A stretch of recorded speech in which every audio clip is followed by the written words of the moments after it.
அஸ்ஸலாமு அலைக்கும். Hi friends, எப்படி நல்லா இருக்கீங்களா? ஈரானுடன் போராடும் குவைத் ராணுவம் 283 ட்ரோன்கள் மற்றும் 93 ஏவுகணைகளை சுட்டு வீழ்த்தியதாக முக்கிய பரபரப்பு தகவலை வெளியிட்ட குவைத் பாதுகாப்பு ராணுவ பிரிவு. மிக முக்கியமான நியூஸை பார்க்க போகிறோம். அடுத்து அமெரிக்காவுடன் கைகோர்த்து ஈரானை தாக்க தயாராகும் பிரிட்டன், பிரான்ஸ், ஜெர்மனி ஆகிய நாடுகள் விரிவடைந்து செல்லும் வளைகுடா போர்.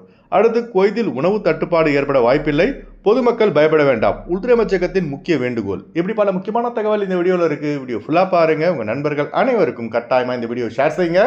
இப்போ வாங்க குவைத்துடைய மிக முக்கியமான நியூஸை பார்ப்போம். குவைத், சவுதி அரேபியா, கத்தார், அரபு எமிரேட்ஸ் ஆகிய நாடுகள் தங்கள் நாட்டின் வான்வழியை மூடியதால் மத்திய கிழக்கு நாடுகளில் செல்லும் பயணிகள் பெரும் சிரமத்திற்கு ஆளாகி உள்ளார்கள். ஈரானின் புரட்சிகர காவல்படை சரணடையும் வரை அமெரிக்கா தொடர்ந்து ஈரானை தாக்கிக் கொண்டே இருக்கும் என அமெரிக்க அதிபர் டொனால்ட் ட்ரம்ப் தெரிவித்திருந்த நிலையில் இப்போ பார்த்தீங்கன்னா Britain prime minister care Starmer ஈரானை தாக்க அரபு நாடுகளில் உள்ள தங்களின் ராணுவ தளத்தை அமெரிக்கா பயன்படுத்திக் கொள்ள அனுமதி வழங்கியுள்ளது. பிரிட்டன் மட்டும் கிடையாதுங்க. தற்போது ஈரானை தாக்க பிரான்ஸ், யூகே, ஜெர்மனி ஆகிய நாடுகள் அமெரிக்காவுடன் இணைந்து ஈரானுக்கு எதிரான சண்டையில் பங்கேற்க உள்ளதாக அறிவித்துள்ளது.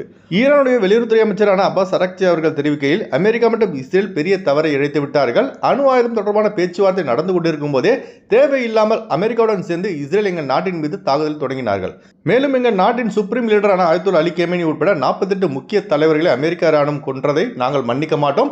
இதற்கு பதிலடி கொடுத்தே தீர்வோம். அதற்கு எங்களுக்கு முழு உரிமையும் உள்ளது என ஈரான் வெளியுறவுத்துறை அமைச்சர் அவர்கள் தெரிவித்துள்ளார்கள். அதுபோல ஈரான் தற்போது Kuwait, Saudi Arabia, Qatar, Bahrain, அரபு எமிரேட்ஸ் ஆகிய நாடுகளில் உள்ள சுமார் 27 அமெரிக்க ராணுவ படைத்தளங்களை குறிவைத்து தாக்கி வருகிறது.